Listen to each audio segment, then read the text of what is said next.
So these are the objectives we are going to look at for today. We are going to review hypothesis testing. We'll talk about review of test of mean to samples. Then we'll look at the types of error in hypothesis testing.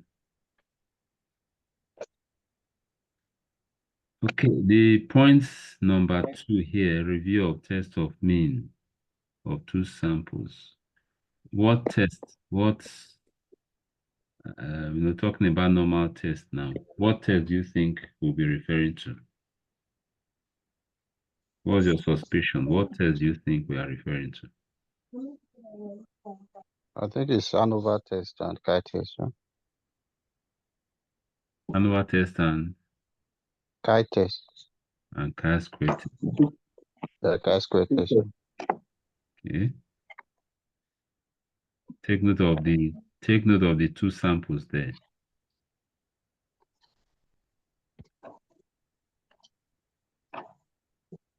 What's the purpose of ANOVA test and what's the purpose of chi-square test?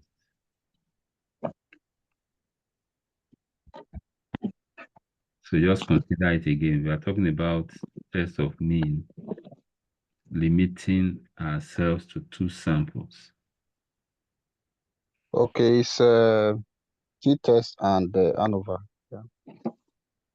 Okay, t-test is one of them, but ANOVA is a multiple sample test. Multiple means 2 or more. 2, 3, 4, 2 or more.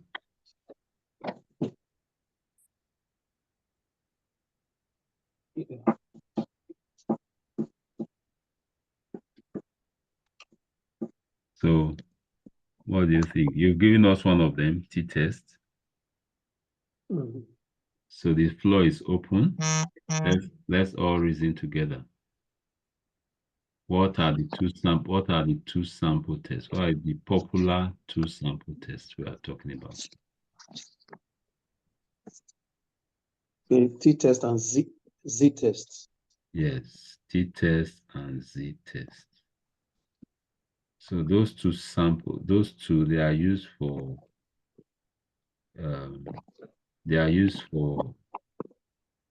testing difference of mean. But today in our review, we are going to look at both of them. In what situation do you use each of them? Okay, that's why I actually want to review it, because it's very easy to get confused as to which to use. So we need to clarify that. Okay, so that's the purpose of the review. Okay, so let's begin from number 1. When we talk about hypothesis testing, what are we talking about? Can someone just remind us, by way of reminder, can someone share with us what is hypothesis testing about?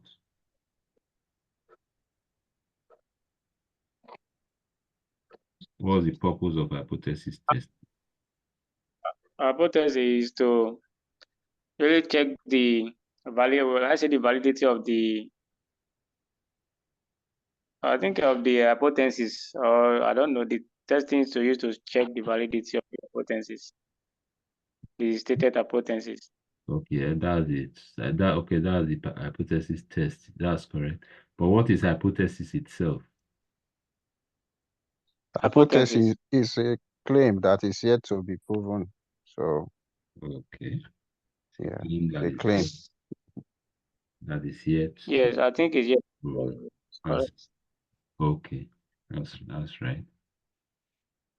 So it's a claim or a proposition that is yet to be proven.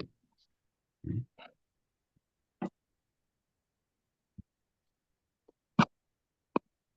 That's a very simple definition of a hypothesis. Come again, is what? I said that's a very simple definition of What do hypothesis. you mean? What's the definition? I didn't get the definition. Okay, please say again. Who gave us the definition? Was it say what?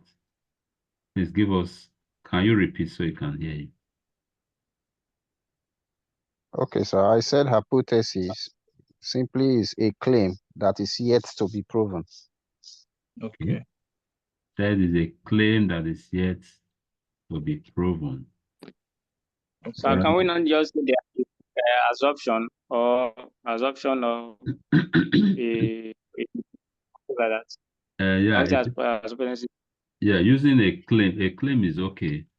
Assumption, yeah, well, that may be correct, but I think the word claim is kind of strong, because the person that is coming up with the hypothesis usually takes a position that he's sure of what he's saying, right?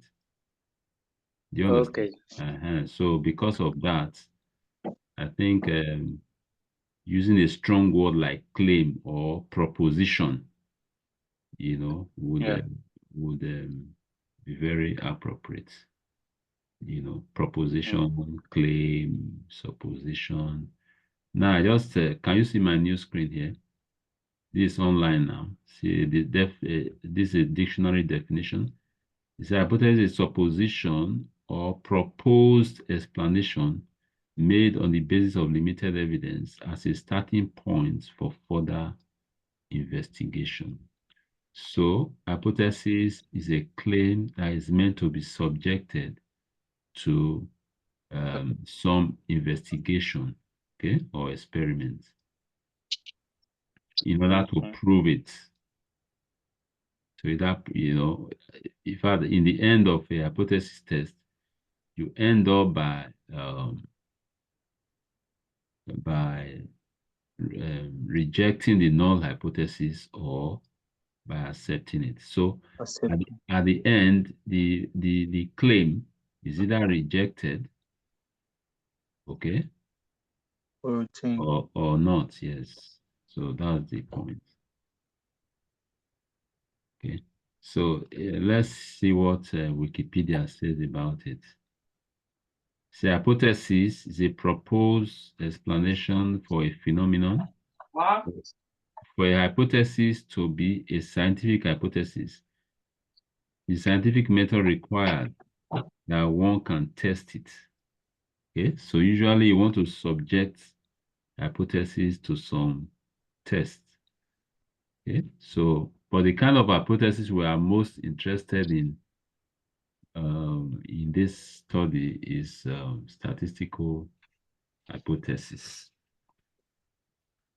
All right, so let's move on. So in defining hypothesis, usually we have what we call the null hypothesis, and we have the what?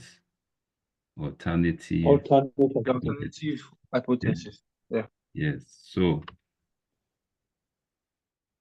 the null hypothesis is usually the conservative hypothesis, right? So the null hypothesis is usually the conservative hypothesis.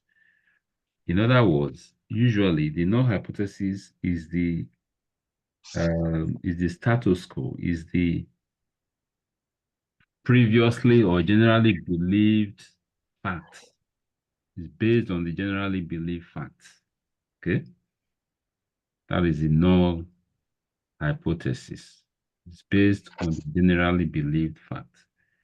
Can somebody mention an example of a generally believed fact?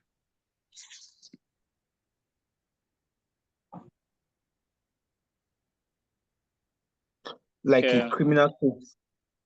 Like what? Like a criminal case. Criminal case. No, I mean facts of life. Talk of gravity. Like, for example, like maybe the people from the north, just like in our particular area now, so people from the north, they are maybe, I don't know, just say they are dating, or maybe the conductors, Okay. so they are on like that. We can prove that in samples and doing some measurements. So Yeah, that's correct. You know, but maybe we should use We could also talk of although we don't have people in the north in our midst.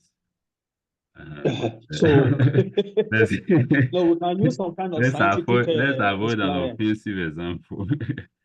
We can talk of gravity. We can talk of gravity. Okay, gravity. Gravitational pull. What goes up must Okay. come down. Yeah, thank you. But the example that Moses gave is it's an example. It's an example. Then gravity is an example. Okay. Like gravity, what's the value of gravity? Say gravity is it 10 or those days in school we used to say it's 9.8. 9 point something, yeah. 9.8 something, okay. And then somebody comes up and says, no, it's not 9.8, it's 12. Right? So that would be a hypothesis. Yeah, that was an example of a hypothesis. You know, we've all believed that it's approximately 10 or 9.8. Okay. But now someone is coming to try to challenge that belief. Okay. So the belief, the already existing belief will form the basis for the null hypothesis. Okay, so the new idea that is being proposed is what will form the basis for the alternative hypothesis. Is it clear? Yes. Yeah, so usually like that, so that there's no confusion about which is null and which is okay. So alternative, yes. The null is always the existing facts, the generally